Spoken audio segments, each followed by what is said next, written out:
Welcome everyone to our 2024 budget presentation. Thank you all for being here this afternoon on this cool but yet very sunny day. It's always nice to see everybody. So, you're here to learn about our budget in the coming year. Yay! Right? I heard a yay in the back. We'll see if it's a yay at the end. So, as many of you know, our budget process is very involved and takes a great deal of time and effort from a variety of folks, both here at our community, both residents and team members alike, as well as folks from the Spring Point Home Office who help support the entire budget process. So, now talk about timing. As I just embarrassed Mary Beth as she's coming in. Now she's going to walk back out. So I wanted to take a minute to acknowledge our friends from the Spring Point Home Office and the finance team who help us with the budget process. They're folks that many of you never see or interact with. A couple on the Financial Advisory Committee do and a few others, but we've got a whole crew who supports us from a finance and an accounting standpoint, and that's the beauty of having the home office and the partnership with our friends at Spring Point. So we have Galina, who is our accountant, who's not with us today, and Julia, who is our analyst, who's been here all of about 6 weeks. So Julia was not involved in the budget process a whole lot this year, but she's been a great addition to our team in supporting us in our financial efforts and all. As well as Mary Beth Kopek, who's in the back, who's our Vice President of Finance. So again, it's great to have partners and folks that we can rely upon to support us as we go through all these various different things, both from a finance standpoint and a variety of other things as well. So it's always nice to know we've got some folks behind the curtain helping us out. So with that, let's start by thinking about or reflecting on the year that almost was, because we're not quite done yet, but we're getting there. So what were some of the highlights from this year here at Monroe Village? I think one of the biggest ones is right outside the door here, the creation of the art gallery. We're now on to our third show? Fourth show since we've opened the art gallery, and it's really wonderful to see the displays that have been put up and the works of art by all of our residents. It's really a nice addition to our community, and I just think it's wonderful. And every time, this last one just went up with the photography. It's incredible. The one that strikes me probably, Shirley, is yours with I know, he's right there. And then the question was, how close were you? You were on the road? Yes. Wow. Amazing. So it's just great to see our resident works of arts and all of your talents on display. What else have we done? Well, we did some work in this room, didn't we? We did some work with the renovations here in the auditorium, the projector, the lighting, or the window treatments, the paint, exit doors, all sorts of good things to spruce up an area where a lot of us spend a great deal of time each and every day with all the programs and events. What else did we do? Well, the sidewalk. If you're on the DEF side of our campus, you know we've replaced the sidewalk, which was asphalt, with concrete from the entrance to parking lot number 3, or the E-wing entrance, all the way around the DEF courtyard, all the way over to the F-wing, or parking lot 4 entrance. So that's the first year of what will be a multi-year project in replacing the walkways all around our campus. Elevators. We continued with our elevator renovation project. Again, things that take a little bit of time. We do a bit by bit. So we did the elevator in the B-wing and the C-wing, the D-wing, and most recently the F-wing. So C and D were done earlier in the year. B and F were done just in the last few weeks or so. So it's great to see us continuing with enhancing the spaces that we have. And then there's all those programs, events, activities, things that go on each and every day here, whether it's a lecture on the Revolutionary War, as I joked when we started, to our movie series, to the various concerts and things on Saturday nights. It's great to have so many events, programs, activities, things to do, and you can do as much or as little as you like, which is really a wonderful thing about our community. And then the other great thing about our community, all of you, and all of those who have chosen to become part of the Monroe Village family in the last year. By the end of the year, so we got what, about 5 weeks, 6 weeks left, we're going to have almost 50 new residents join the Monroe Village community, which is spectacular. It's great to have so many new faces, so many fresh ideas, folks who want to engage and get involved, and get to know all of our great residents who've been here for many years as well. So let's talk a little bit about how the budget process works. It's lengthy, I'm going to be honest with you. Believe it or not, our budget process starts in July. So 4th of July, bam, we're into budget process thinking about the next year. And that's really where our department directors get involved. They have a good deal of work that they do over those summer months in starting to craft and put together what they think they will need to provide care and service to our residents in the coming year. And I'd like to take a moment to thank all those department directors, and you know them all, you see them all. They do a lot of work in front of, all of you on a daily basis, but they also do a lot of work like this that never really gets seen. So I'd like to acknowledge their efforts because they're really, really focused on what they can do to get the most value for each and every one of you and what they do, not only individually or with their staffs, but also in terms of what their expenses are and how they can provide the most while being cost conscious. So we also do, that's the expense side, but then we've got to look at the revenue side too. We look at our competitors. We take a look at what other communities like ourselves are charging for services. What kind of services do they provide? What kind of services don't they provide? How do we stack up in comparison to things that go on at other life plan or continuing care retirement communities? So once we do all that, we look at the expenses, we look at what we think our revenues are going to be, we look at what we think the competition is, then we sort of start to put it all together. And we probably start to put it all together come maybe September-ish. We take a first pass at things, we look at stuff, we do some reviews, we do some refinement, and then after we do that, then we have more discussion with you, the residents, and more specifically your representatives. And that is through 2 different groups. And that's through the executive committee of the Residents Association, as well as through the financial advisory committee. So I'd like to take a moment to thank those residents who serve on those 2 really important committees, because the information and the feedback that we get during those conversations is taken into account and helps us to further refine our plans for the coming year. So finally, after we're done with looking at it up and down and forwards and backwards and thinking about as many different things as we can and how to provide good care and service at a good value, we submit the final draft of the budget to the Life Plan Community Resident Board for approval. And that is a Spring Point board. That is the Board of Trustees, if you want to think of it that way. And Barry Falk, who I'm not sure if Barry was able to join us today, is your resident trustee. So he's also been very involved in the budget process from early on. And I'd like to thank him for his efforts and for his counsel as we put everything together. So as you can see, it's pretty labor intensive. It's pretty thoughtful. It's not something that's done on a whim. We take a lot of different factors into account, and we want to make sure that we're doing the best that we possibly can. So where does that leave all of us? So then we look at what are we thinking about. This is where it gets a little wonky into some numbers. So for my numbers people in the room, you'll like some of this, I think. So I'm going to take a step, maybe.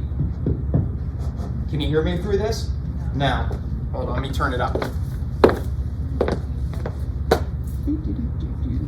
It's mic 2. Is that better now? Yeah, there we go. See, it's all about putting the right level on the right mic. So what we have up on the screen in front of us here, if I can move my fingers, is a comparison. We start by looking at revenues. So we look at revenue in basically 3 different ways here at Monroe Village. We look at residential, which would be our independent living areas. We look at medical, which would be mostly our assisted living neighborhood. And then we look at ancillary services, which are things like extra meals and dining, or extra housekeeping services, anything you would pay sort of out of pocket for. And what you've got here is a comparison of where we expect to finish the year of 2023 and where we're planning the budget for 2024. So the green represents residential or independent living. So as you can see, that's almost 3/4 of all of our revenue. Medical or assisted living, a little less than 20%, and then the remainder, about 11%, is ancillary services. So you can see the biggest driver of our revenue is our independent living monthly service fees.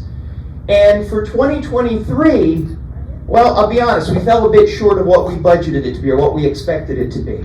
So we anticipate for 2023 that we're going to have just over $12.1 million in revenue. For 2024, we're budgeting to be over $13 million in revenue. And where's the largest increase in that coming? In the independent living section. Okay? We're anticipating a higher number of apartments occupied, which we'll get to in a minute, which will help add to our revenue. A little bit more in the assisted living and the ancillary services as well. So basically, we're hoping to generate, what's that, about $1,125,000, something like that, in additional revenue in 2024 versus where we expect to end up as of the end of 2023. So that's important. We need to have that revenue continuing to come in. So obviously, when there's revenue, there's also expenses, right? We gotta take care of business, so to speak. So again, this shows what we expect our expenses to be through 2023 versus what we are budgeting for 2024. So basically, when we look at expenses, there's a couple of really big categories. The biggest one, which is almost half, which is the dark green, is the cost of labor. So all of our staff, their salaries and wages, health insurance benefits, et cetera, everything that goes into having staff here to serve at Monroe Village. And as you can see, that's about 50% of all of our expenses. Then we look at things like food and supplies. Food is a very big thing, as we all know. We also look at things like what we call, basically, is a bucket called non-departmental expenses. And those are what I call those unsexy things. Things like insurance. Sorry for anybody who's in the insurance industry. My grandfather was in the insurance industry. Property taxes. That goes into what we call non-departmental. Utilities, so electricity, gas, things like that. And then, of course, there's interest expense on our mortgage, on the bonds. So all of that, those things that we never really see or think about, go into that non-departmental category. And then we have this other category called other, which is about 20%, 18% for 2024 of our budgeted expenses. And those are things, yes, Bob? Clarification question. Does this include or exclude Village Point? Excludes the Village Point. This is Monroe Village solely. Okay. And where does Morrison fit into this? Food. That's all in the food category? Correct. Okay. Correct. So the staffing of Morrison is all in food? Yes, unless Mary Beth wants to tell me it's different, or Julia wants to tell me it's different, because they're not on our payroll. That is outside of us. Okay? So, other. What is other? We talked about it. So repairs and maintenance. A lot of the stuff that our maintenance team does.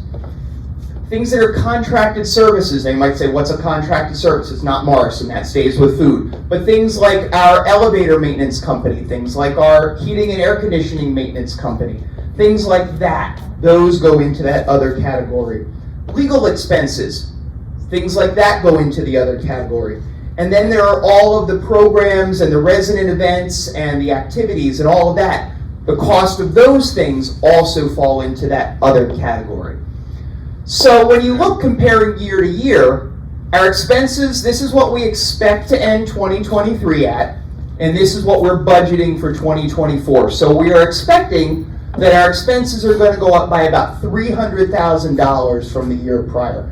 John? Yeah, I wanted to ask you about the question. You just mentioned legal expenses. Yes.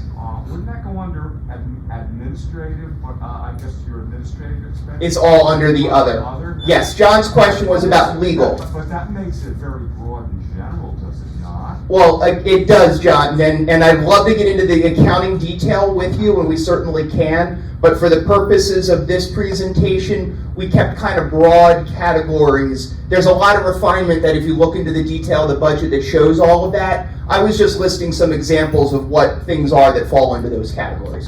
Okay, sure. So again, we're looking at spending over almost $6.8 million on salaries and wages. It's a lot of money. That's what the biggest thing is. So you can see, now I'm going to ask a question for the mathematicians in the room. Who remembers or can give me an estimate of what we said our 2024 revenue was going to be? And those of you who took pictures, you can't cheat and go back and look. 12.1.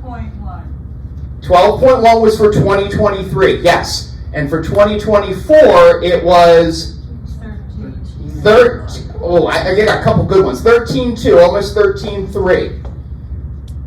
Is 13.2 or 13.3 more or less than 13.8? Less. So what does that mean? It means we're going to operate at a deficit. And I think it's important to note that. It's important to note that we are making a conscious business decision to operate at a loss as opposed to passing on all of the increase in expenses to our residents. I think that's an important thing for everybody to understand. As census improves, and you'll see when we get to that, as independent living becomes more occupied, that will help reduce that burden on the debt, or on the fact that we are operating at a deficit. Because the alternative would be to just raise rates based on the number of residents that we have. But I don't think that's a good approach. I don't think that makes sense to allow the market just to dictate it that way. And that's one of the benefits that we really have as part of a larger organization and part of our non-for-profit mission. So I think those are all important things to note. So what are we looking to do in 2024? The biggest thing, right? I just talked about it. We've got to look at increasing occupancy in our residential or independent living neighborhood. That is the key. That is what will allow us to increase and grow our revenue, and that's what will allow us to move from an operating deficit to an operating surplus in time. We got to have solid financial stewardship given what these challenges are, right? We've got to have solid performance because we are choosing to operate at a loss, but we don't want the loss to be any more than it needs to be, right? So we got to, inflation. Inflation is still a challenge. Wage rate growth. We want to attract and retain good team members, right?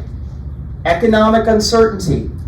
It's still a lot of uncertainty in the world right now, and that can have big impact on all sorts of prices and what costs for things. So we got to keep a close eye on all of that.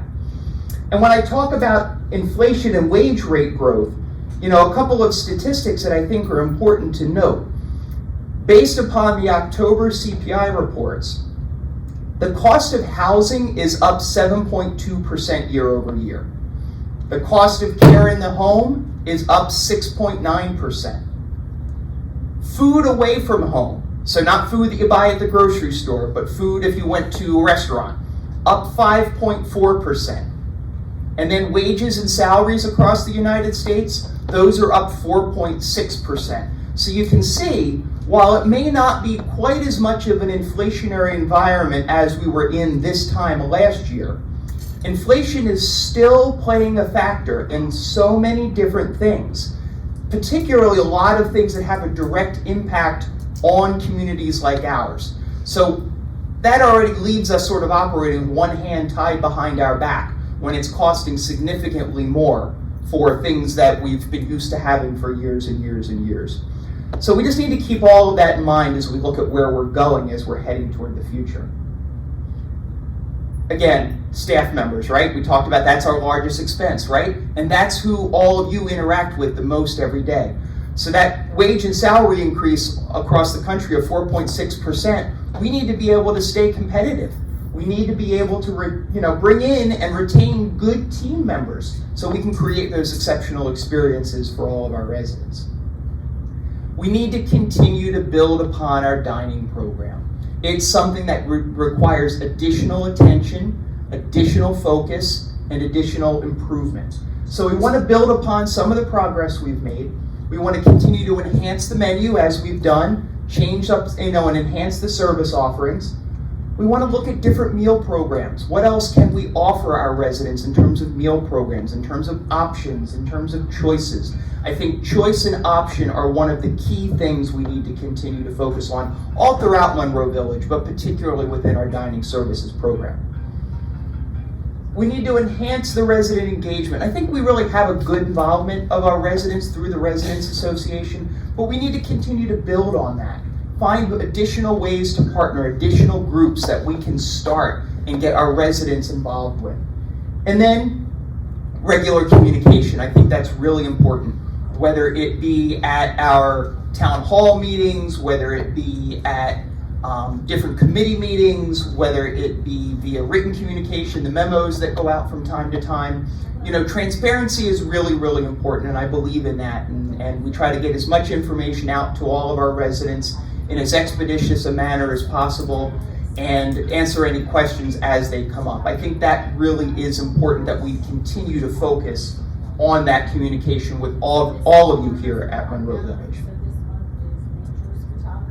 So let's start talking about what we want to do next year. We've sort of looked backwards on what was and what we want to do. Let's talk about some guts, if you will. What are we looking to do? Major capital improvements. Now remember, when we talk about our budgets, we talk about operating budgets or operating expenses, and we talk about capital budgets or capital expenses.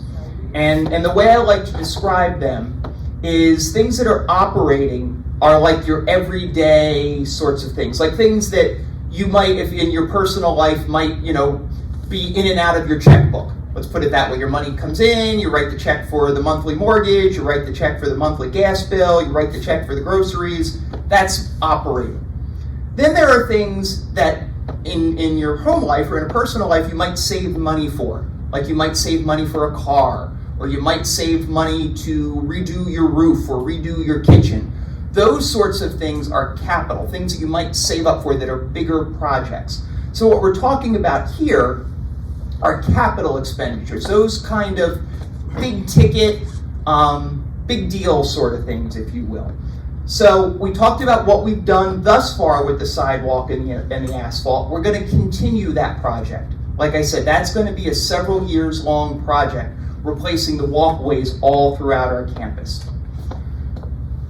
Apartment renovations and conversions, also an important factor. Remember, I said one of our keys to growth next year is improving or enhancing the independent living census. So we need to continue to be an attractive option for those who are looking to move into communities like Monroe Village.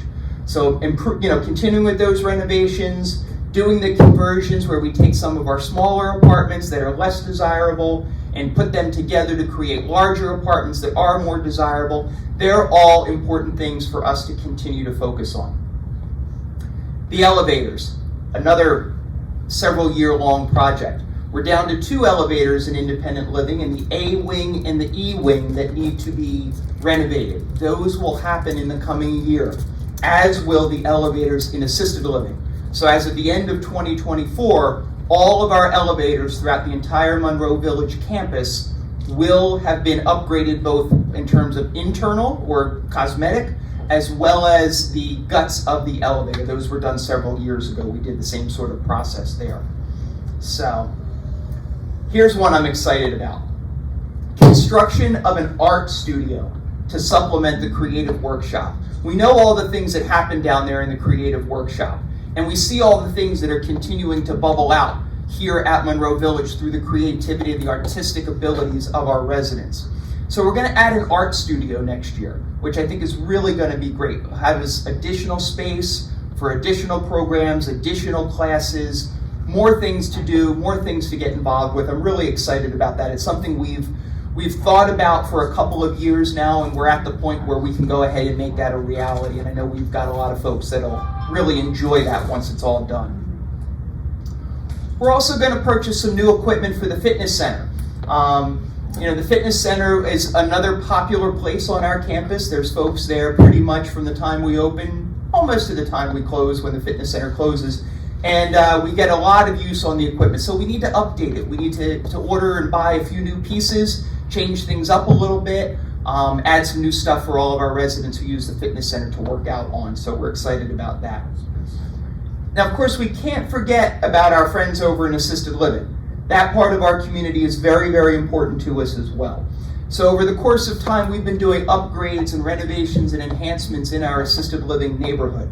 So now it's time to move to the second floor common areas over in assisted living and do some renovations there. We've had a lot of movement in our assisted living community over the last year or so, a much more engaged and involved assisted living population as a whole, which is fabulous. So we want to continue to enhance the programming spaces in assisted living, just like we've enhanced the programming spaces in independent living as well. And then finally, one of the other big capital expenditure plans for 2024 is some enhancements in our security systems. And we're going to start with our camera system. Our camera system is something that is in need of an update, in need of a little additional attention and focus. So we are going to spend some capital dollars on that going into the coming year. So now let's take a look at the operating side, okay? What are we assuming in the budget? Every budget is made with assumptions, okay? You need to presume X, Y, and Z is going to occur. So what are we expecting? We're expecting 47 new residents to move in 2024.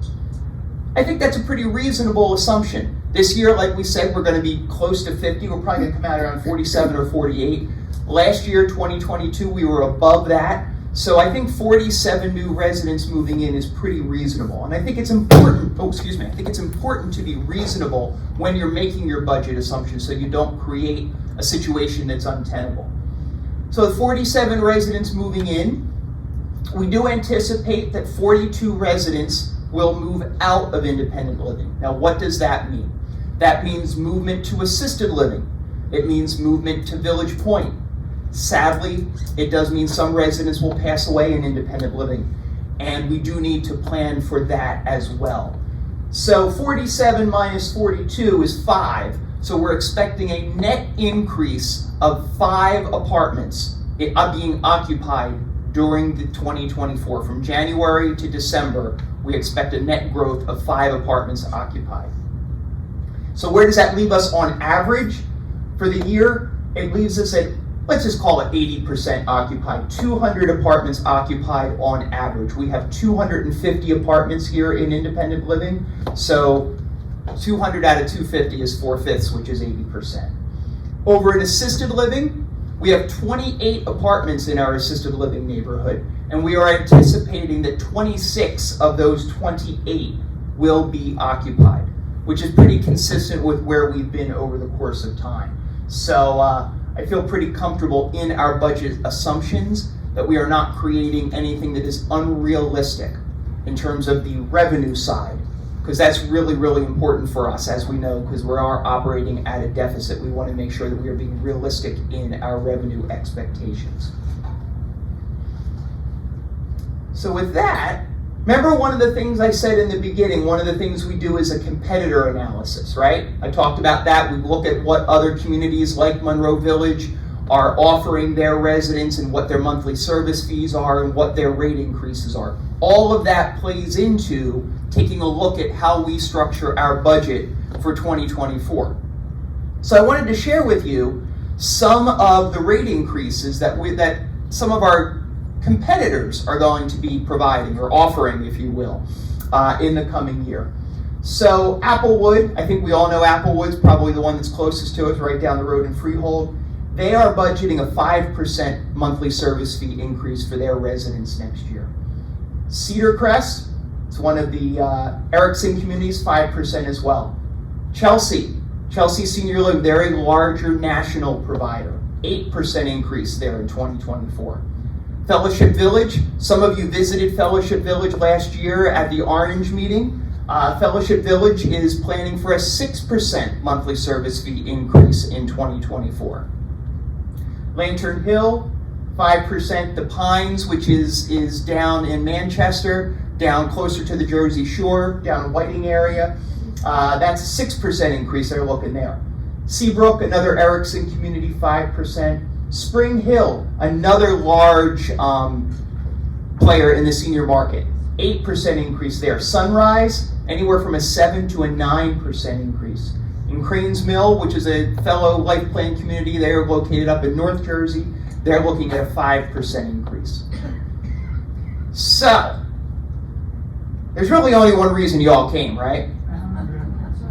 That's right. Uh-huh. All right, who's got their tomatoes ready? Nobody? Julie's got some tomatoes? All right, well, let's see how many she's going to throw. So that brings us to, where are we going to be for 2024? So you can see where our competitors are. Anywhere from 5 to 8, if not 9%. Pretty large rate increases. We're going to come in just a little bit below that.